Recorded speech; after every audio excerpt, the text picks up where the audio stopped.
तो कोई तुम पर क्रोध करे, कोई तुम्हें गाली दे, तितिक्षा और शांति, तो सहज भाव से स्वीकार कर लेना कि उसके भीतर क्रोध उठा, इसलिए उसने गाली दी।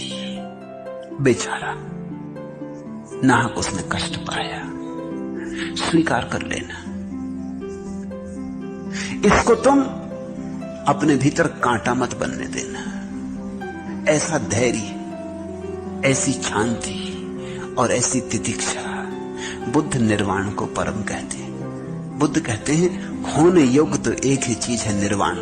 बाकी जो होता है उसको तो स्वीकार कर लेना। किसी ने गाली दी, किसी ने प्रशंसा की, किसी ने कहा बड़े सुंदर, किसी ने कहा बड़े कुरूप, ये सब कुछ होने जैसा नहीं, इसका कोई मूल्य भी नहीं है। इसको चुपचाप स्वीकार कर लेना कि ठीक, जैसी आपकी मर्जी, भले लगते भले, बुरे लगते बुरे। इस सब पर जरा भी श्रम मत लगाना और इस सब पर जरा भी दृष्टि मत देना, क्योंकि जो होने जैसा है, जो होना चाहिए, वो तो निर्वाण है। उसकी दिशा में अपनी सारी शक्ति को लगा देना। दूसरों का घात करने वाला प्रवचित नहीं होता है, और अक्सर लोग दूसरों का घात करने में अपनी शक्ति लगा रहे हैं। कोई किसी को मार डालना चाहता है, कोई किसी को हराना चाहता है, कोई किसी को पद से गिराना चाहता है, कोई किसी को पीछे कर देना चाहता है। दूसरों में उत्सुक है, अपने में उनकी कोई उत्सुकता ही नहीं। दूसरे का घात करने वाला प्रवज्जित नहीं होता।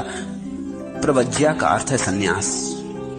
सन्यासी वही है जो कहता है मैं अपने निर्वाण की खोज कर रहा हूं, मेरे निर्वाण का किसी दूसरे से कोई लेना देना नहीं, कोई प्रतिस्पर्धा नहीं। तुम जिस पथ पर हो मजे से रहो, तुम्हारे पास जो है तुम मजे से भोगो, तुम जैसे हो ठीक, ये तुम जानो, इसमें मेरा कुछ लेना देना नहीं। सन्यासी का अर्थ है जिसकी दूसरे से प्रतिस्पर्धा नहीं, जो किसी तरह की ईर्ष्या में नहीं है। लेकिन अक्सर हमारी हालतें उल्टी हैं।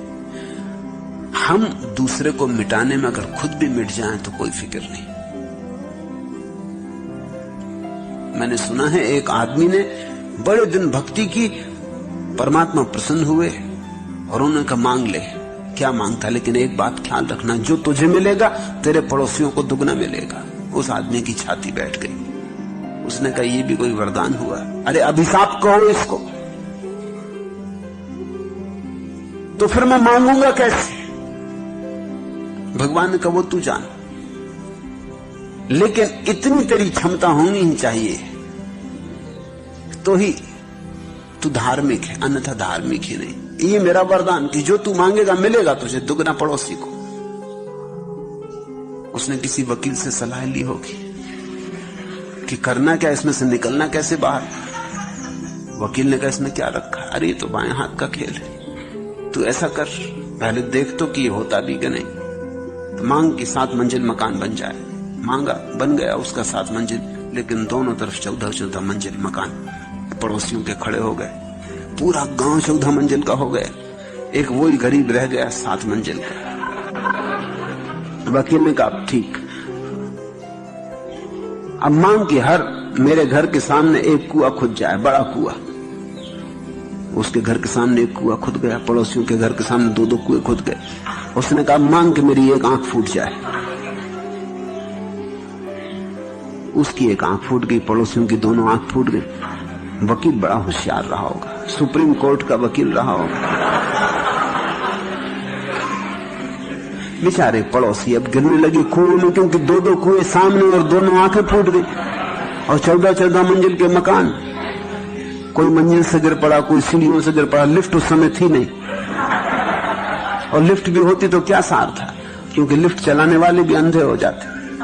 एक अकेला वही बचा, एक आंख वाला, उसकी प्रसन्नता का अंत नहीं। वो सम्राट की तरह घूमने लगा गांव में। एक वही था जो देख सकता था, हालांकि आधी देख सकता था अब, लेकिन उसका दुख नहीं था कि कन्वा हो गया, एक आंख का हो गया। मजा ये था कि सबकी गई। ख्याल रखना, ऐसा व्यक्ति सन्यासी नहीं हो सकता। इसलिए बुद्ध कहते हैं दूसरों का घात करने वाला प्रवज्जित नहीं होता है और दूसरों को सताने वाला श्रमण नहीं होता है। ये 2 बातें छोड़ देना तो तुम सन्यासी होते हो। निंदा न करना, घात न करना, पाति मोक्ष में संवर रखना, भोजन में मात्रा जानना, एकांतवास करना और चित्त योग में लगाना, यही बुद्धों का शासन है। अनुपवादो अनुपघातो पाति मोक्षे चा संवरो मत्तुंजता चा भक्तंसिम पत्तंच सैनाशयम अधिचित्ते चा आयोगो एतम बुद्धान शासनम। निंदा न करना, क्योंकि निंदा का अर्थ है तुम अभी दूसरे में उत्सुक हो, दूसरे को छोटा करने में उत्सुक हो। निंदा का मतलब ही इतना, इसलिए जितना निंदा में रस है। हम कैसी निंदा बढ़ा चढ़ा के करते, क्योंकि हमारे पास एक ही तरकीब है कि अगर हम सिद्ध कर दें दूसरा बुरा है तो तुलना में हम भले मालूम पड़ेंगे। हम सिद्ध कर दें कि सब चोर हैं तो तुलना में हम साधु मालूम पड़ेंगे। इसलिए हम निंदा में इतना रस लेते हैं। निंदा का एक ही प्रयोजन है, दूसरों की बुराई इतनी फैला बढ़ा के करना कि धीरे धीरे तुम भले मालूम होने लगो। यही दूसरे तुम्हारे साथ कर रहे हैं। तो एक निंदा का व्यवसाय चलता पूरे समाज में। निंदा न करना, क्योंकि संन्यास्त प्रवर्जित भिक्षु जो हो गया, अब उसकी आकांक्षा अपने को उठाने की है, दूसरे को गिराने की नहीं है। घात न करना, किसी को हानि न पहुंचाना, क्योंकि जितनी ऊर्जा दूसरे को घात करने में लगेगी उतनी ऊर्जा तो ध्यान बन जाती, परम संपदा बन जाती, निर्वाण बन जाती। पातिमोक्ष में संवर रखना। पातिमोक्ष का अर्थ होता है बुद्ध ने जो कहा है। बुद्ध अर्थात जागे हुए पुरुषों ने जो कहा है उसको मानना, उसको स्वीकारना, क्योंकि बहुत बातें ऐसी भी उन्होंने कही हैं जो तुम्हें आज समझ में शायद ना भी आए, प्रयोग से समझ में आए, अनुभव से समझ में आए। उन पर प्रयोग करके देखना, प्रयोग बिना किए निर्णय ना लेना, हां या ना कुछ भी नहीं, जिसको वैज्ञानिक हाइपोथेसिस कहते हैं कि कोई चीज की कल्पना। किसी ने कहा कि कमरे में कुर्सी रखी है, हमने कहा कि ठीक है, खोजने की दृष्टि से मान लेते हैं। मान नहीं लिया कि कुर्सी है, लेकिन खोजने की दृष्टि से मान लेते हैं, हाइपोथेसिस। अब हम कमरे में जाकर देखेंगे, अगर पाया कि कुर्सी है तो जो परिकल्पना मानी थी वो सत्य हो गई, अगर पाया कि कुर्सी नहीं है तो जो परिकल्पना मानी थी वो असत्य हो गई। लेकिन इसका नाम विश्वास नहीं है। हाइपोथेसिस का इतना ही मतलब है प्रयोगार्थ स्वीकार कर लेते हैं कि ठीक है। तो जो बुद्ध पुरुषों ने कहा है पातिमोक्ष, जो जो उन्होंने कहा है उसमें सभी तुम्हारी समझ में आएगा भी नहीं, क्योंकि तुम्हारी समझ सारी चीजों के अनुभव से भरी भी नहीं है। तो विश्वास की जरूरत नहीं है, प्रयोगार्थ स्वीकार कर लेना। भोजन में मात्रा जानना, बुद्ध को ये बात बार बार कहनी पड़ी, भोजन में मात्रा जानना। उस समय ये बड़ा भारी सवाल था। एक तरफ लोग थे जो खूब खाए जा रहे थे, जो सदा से हैं, और उस समय एक और पागलपन पैदा हुआ था, दूसरी तरफ लोग थे जो उपवास किए जा रहे थे। इन दोनों ने आदमी को विक्षिप्त कर रखा था, या तो ज्यादा खाने वाले लोग या न खाने वाले लोग। ज्यादा खाने वाले लोग शरीर को मिटाए ले रहे थे और शरीर के साथ मूर्छित हुए जा रहे थे। न खाने वाले लोग शरीर की हत्या किए दे रहे थे और ऊर्जा इतनी क्षीण हुई जा रही थी कि ध्यान का कोई उपाय न था। तो बुद्ध हर चीज में मात्रा के लिए कहते हैं कि मात्रा जानना, मध्य में रुक जाना, अति मत करना, अति सर्वत्र वर्जेत, एकांत वास करना, और जहां मौका मिले, जैसी सुविधा बने, वहां अकेलेपन को खोजना। क्योंकि तुम्हारे भीतर जो पड़ा है, जब तुम अकेले होगे तभी उसे देख पाओगे। दूसरे की मौजूदगी तुम्हें बाहर ले जाती है। भीड़ में भी रहो तो भी अकेले रहना, ये बुद्ध का उपदेश है। और चित्त योग में लगाना। अभी चित्त संसार में लगा है, भोग में। धीरे धीरे इसकी ऊर्जा को हटाना वहां से, धीरे धीरे रत्ती कर करके, बूंद कर करके इसे ध्यान में, योग में, मोक्ष में लगाना। यही बुद्धों का शासन है। ये सूत्र भी, ये अंतिम सूत्र बुद्ध ने एक परिस्थिति में कहे थे, वो मैं आपको दोहरा दूं। जंगल में बुद्ध बैठे हैं ध्यान करने, और एक सर्पराज, सर्पों का राजा फन फैला के खड़ा हो गया। उसने झुक के बुद्ध के चरणों में प्रणाम किए।